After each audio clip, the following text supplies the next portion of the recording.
It is a new age of running back in the NFL. The bell cow running backs of 2006 are no more. We've got these new age bell cows now, these RB1s that can get it done on all three facets of playing running back. This is everything that you guys need to know about every prospect over here on Tail of the Tape. Today, we are breaking down Jahmyr Gibbs, running back from the Alabama Crimson Tide. If you guys enjoy at any point, you know what to do. Smash the like button. If this is the first time you're tapping into the channel, hit the subscribe down below. You will not be sorry. And comment down below which running back you want to see, which wide receiver, which quarterback you want to see me break down next. I'll probably have Will Levis, Quentin Johnston, one of those guys up on the docket. And by all means, leave any other feedback down below in the comments. What types of videos do you guys want to see leading into rookie drafts this spring? So without further ado, let's get right into it.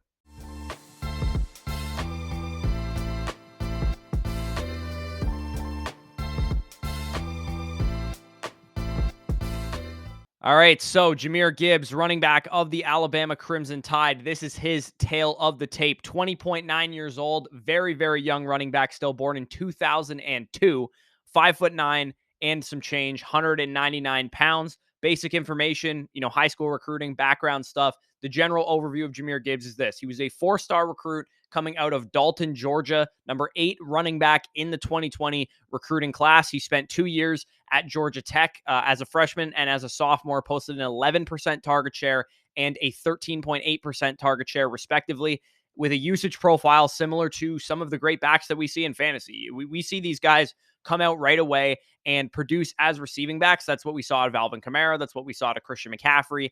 Some of those great receiving backs around the NFL. Nothing crazy on the ground throughout those 2 years at Georgia Tech. Only 143 carries as a true sophomore as his career high, but he did make his money out of the backfield with 43 targets, like I mentioned. And after 2 years at Georgia Tech, he transfers to Alabama, goes to a big school, records a career high in carries with 151, career high in rushing yards, 926, 10 total touchdowns, also a career high, 12.7% target share in 2022, playing with, of course, the elite Bryce Young, who was coming off of a Heisman winning campaign. Grinding the Mocks currently has Jahmyr Gibbs' expected draft position in the actual NFL draft based on an aggregate of expert mocks, fan mocks, media mock drafts, about the early second round at pick 42 or so. So we're looking at, the Arizona Cardinals pick early in the second round, the New Orleans Saints pick early in the second round, Tennessee Titans pick early in the second round, some potential landing spots in mind given where Jahmyr Gibbs is typically going in mock drafts. Sometimes we see him in the first round, sometimes he slides to the second round.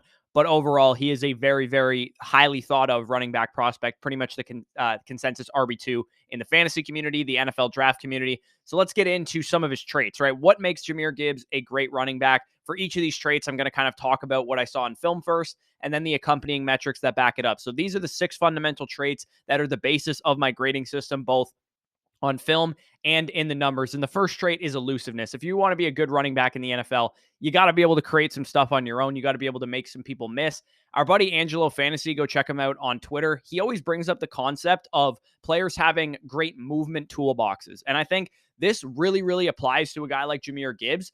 He isn't the most elusive back in the class to watch. And the reason for that is because he possesses elite speed. In the 4.3s, he ran 4.36 at the combine, but he does use this athleticism extremely well when it's necessary. So elusiveness is a tough trait to grade for him because his first instinct is usually to outrun people, but he can make people miss at a very high clip, because when you look at the metrics, you'd think, hey, a guy who's a smaller back, he should be making people miss at a crazy high rate, like, for example, Tulane's Tajay Spears does.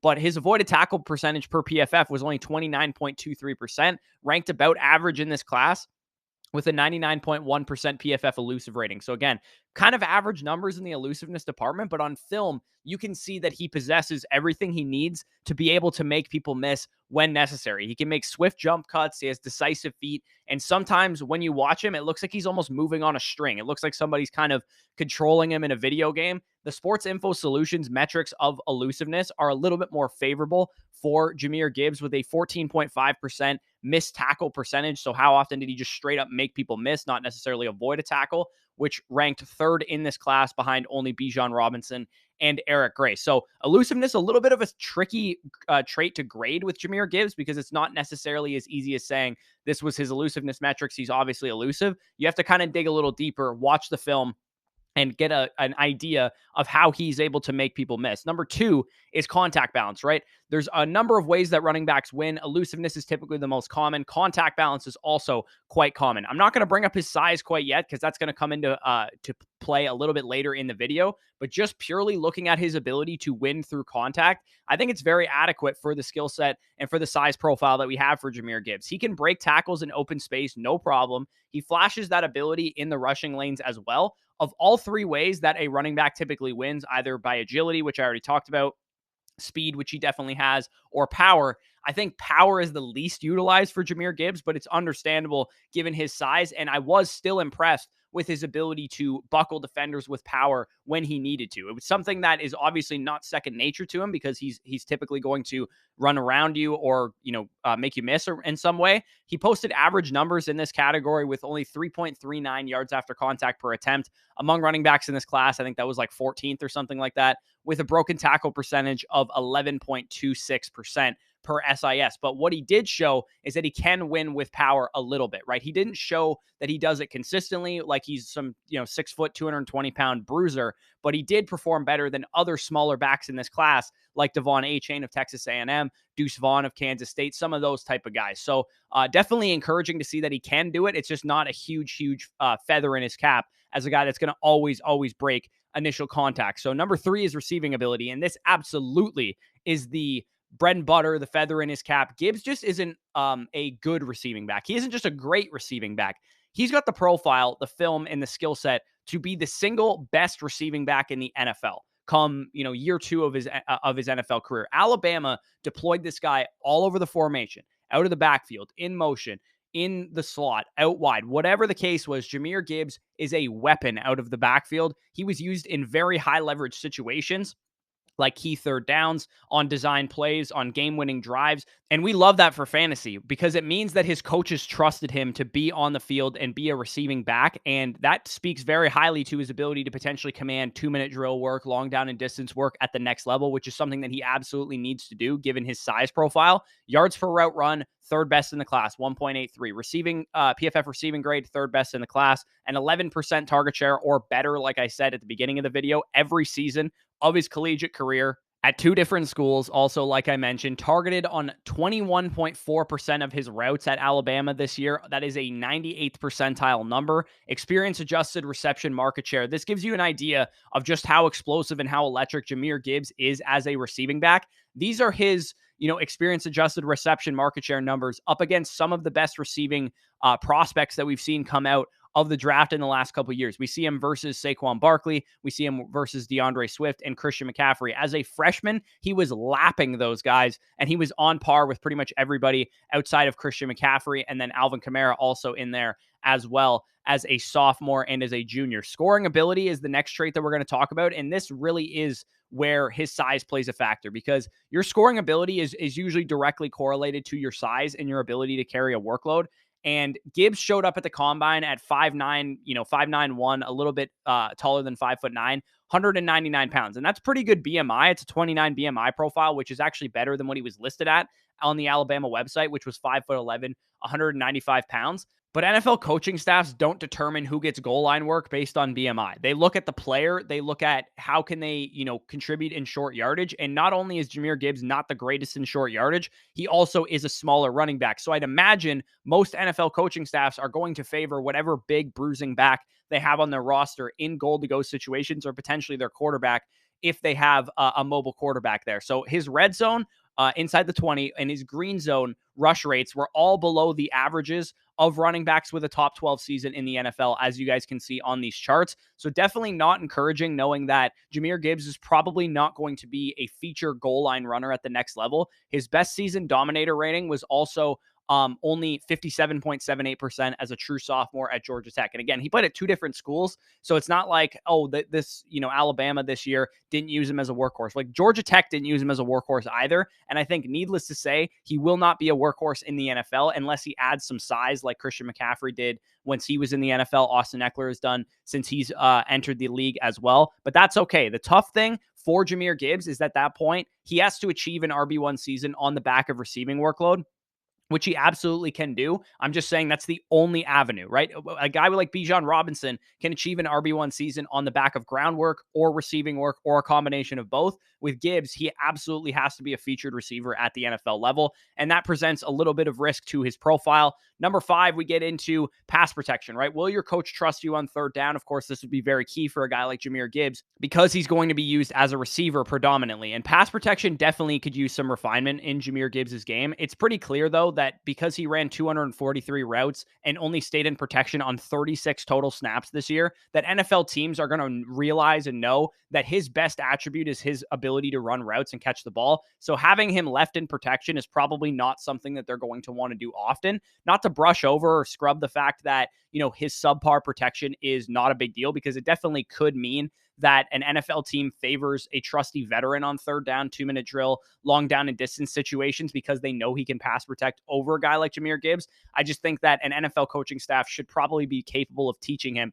some better technique in pass protection, because he's not a train wreck there. He knows what he's doing. He just doesn't necessarily have the technique to be able to do it consistently. He had just a 24.1 PFF pass blocking grade, which is 4th lowest in the 2023 NFL draft class at running back. Efficiency numbers among the lowest in the class as well. This definitely dinged his grade for me, but like I said, he needs to be trusted on third down by a coaching staff, and hopefully he can learn that aspect of his game, as most running backs typically do once they get to the NFL. So the final trait is usually a bonus if guys have it, and Jahmyr Gibbs absolutely has it. Home run ability, your ability to take a 40-yard run 80 yards to the house, and Gibbs definitely has it. He broke away on 10% of his runs for 15-plus yards, ran a 4.36 40-yard dash at the NFL Scouting Combine, posted an 80th percentile RAS score, never participated in the agility drills at Alabama's Pro Day or at the Combine, which probably would have helped his case as well, because like I said, for the elusiveness side of things, I think he's a very agile running back, has a very good movement toolbox to be able to make people miss, and that would have shown up in the agility drills. Now, let's get into the more subjective things. So those 6 traits are the basis of most of my grade for most of the running backs that I do, but there's other things that factor in, things like vision and rushing instincts and patience, and how consistent are you down to down, how tough do you play, how physical are you, what's the effort like, that kind of stuff. And people argue about these traits all the time. I call them subjective traits because some people think that a guy has it and some people think that a guy doesn't. Gibbs is a little bit strange to evaluate for his subjective traits because I think he's inconsistent, is an easy way to say it. On one play, you're like, wow, what a patient run, set up his blocks well, showcased great vision, solid instincts, and you definitely see that out of Jahmyr Gibbs, I would say more often than not. But the next play or some plays, he runs like he's just trying to out-athlete everybody. So I think he needs some coaching in this area. I think a running back coach will know how to get this out of him. Again, we're measuring these prospects for what they can become, not necessarily what they are right now. So I think he needs to improve and be a little bit more down-to-down consistent, and that showed up in the metrics. His positive play percentage was only 43% according to Sports Info Solutions, which was 5th lowest in this class. And that kind of showcases his ability to not necessarily get what's there all the time, which is why an NFL coaching staff will probably use a bruiser running back to get the dirty yards, take away the dirty carries from a guy like Jahmyr Gibbs. But he did post 0.189 points above average per play, which basically showcases his ability to provide those boom plays. So even though he was busting on runs sometimes and not getting exactly what was there, he is going to do things that not a lot of running backs can do, and that's definitely worth building a rushing attack. Only Bijan Robinson was better in providing boom plays to his offense and performing like an above average running back on a per play basis. So definitely encouraging, a little bit of a mixed bag there with the subjective traits, but I think when he's on, he's got the good vision. He's very tough. He's very physical. He's able to set up his blocks well, but he's not the most consistent runner in the world. So final grades, after all is said and done, how did this guy grade out for me? Based on a scale of 1100, which is the scale that I grade on, his final grade was 900 out of 1100, which basically equates to a second round talent, an early second round talent in my grading system. His biggest pros were receiving ability, agility, elusiveness, speed, and athleticism, plus some underrated nuance when he was on. His biggest cons being pass protection, size, ability to command a big-time workload, plus some down-to-down inconsistency. This grade, 900, is pretty similar to the grade I gave Kenneth Walker last year, a little bit higher than, in fact. So that's, should give you an idea, give or take, of the caliber of prospect we're talking about. Pro comparison for Jahmyr Gibbs, there is no one direct comparison for this guy. He is probably one of the hardest comparisons to come up with of any player in this draft class because he has a very weird profile. He's smaller than guys like Alvin Kamara. So even though he's got, dreads and arm tape, he doesn't really play like Alvin Kamara, because Alvin Kamara's best trait is contact balance, and it's not the best trait of a guy like Jahmyr Gibbs. He can do it, but it's not necessarily in his wheelhouse. He's a better rushing prospect than pure receiving back types coming out of college, so you can't really compare him to like a Naeem Hines or somebody like that. I've seen Jamal Charles floated out there. I've seen Reggie Bush, which I think is a pretty good one. I've seen CJ Spiller floated out there. But my favorite is actually just a lighter version of DeAndre Swift. So from a size perspective, they're built a little bit differently. Swift is a little bit thicker. He's like 210 pounds, 5'9". So we're talking about a lighter version of him. But I think the pros and cons are very similar. You have a similar profile of like freshman production, early age adjusted production, some down to down inconsistencies that have carried over for Swift in the NFL. But the receiving ability, the athleticism makes your mouth water, right? It makes you want to buy in. And that's why Swift has been able to hold value in the NFL despite not really producing like an RB1 yet.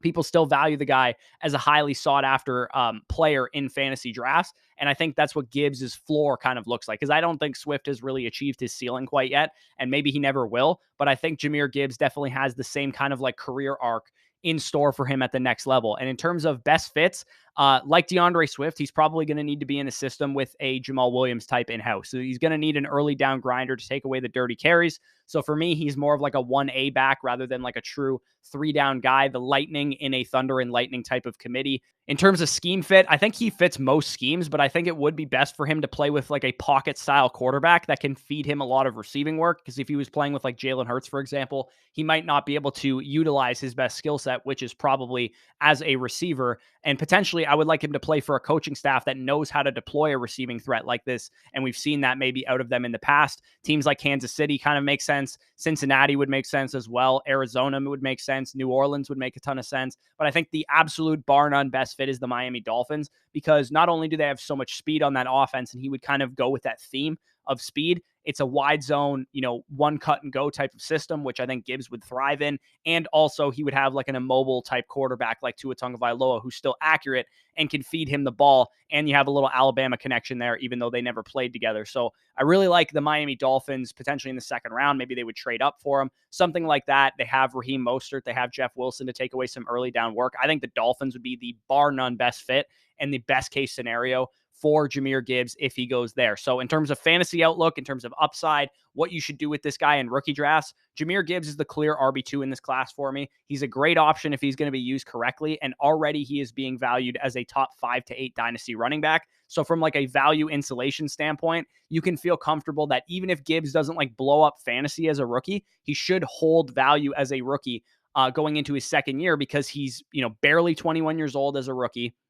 He's going to probably have projectable volume. He's going to have good draft capital. So as far as where I would actually take the guy, in Superflex leagues, he's a tier 3 player for me. I have him in the tier behind Bijan Robinson, behind the top 3 quarterbacks, with Jackson Smith-Njigba, with Jordan Addison. And I suppose if you love Will Levis, you could throw him into that tier as well as a quarterback who could hold a lot of value. So I could feel comfortable taking Jahmyr Gibbs anywhere from 105 to 107 or 108. If you are in a position where you built out a productive struggle for the last few years, you're loaded with draft picks in 2023, I can justify taking Jahmyr Gibbs over Jackson Smith-Njigba, over Jordan Addison as high as 105, but I will not take him over Bijan at 101. I will not take him over Bryce Young, CJ Stroud, or Anthony Richardson, 102 to 104 in a super flex league. But in a one quarterback league, that means you can take Gibbs as high as 102 if you're in need of a running back. I think Gibbs, Jackson Smith-Njigba, and Jordan Addison is a clear second tier for me. You can order them any which way that you want, take them in any order depending on landing spot and draft capital, because I think they all are a very similar tier of prospects. So hopefully he goes round 1 in the NFL draft. Hopefully he gets a good landing spot, because he really, really could be a lot of fun at the next level. So that was Jahmyr Gibbs. Let me know what you think of him down below in the comments. And if you guys want access to my entire set of rookie rankings, dynasty rankings, best ball rankings, all of the rookie content that we have going on is over at flockfantasy.com. And you can use the promo code FSE for 30% off all annual packages, where you get 6 months for free if you pay annually. And also you can sign up for the site using promo code FSE and see everything that we have to offer for a 2-day free trial where you don't have to pay anything. You can see all my rankings, see all everything that you need to see. And at that point, once you see all the value there, you can decide to make a purchase or not. So definitely check out flockfantasy.com. Check out our other sponsors down below in the description as well. Underdog Fantasy, Aura, Mint Mobile, all those guys, shout out to them for sponsoring the channel. But with that being said, peace out, and we'll talk to you soon.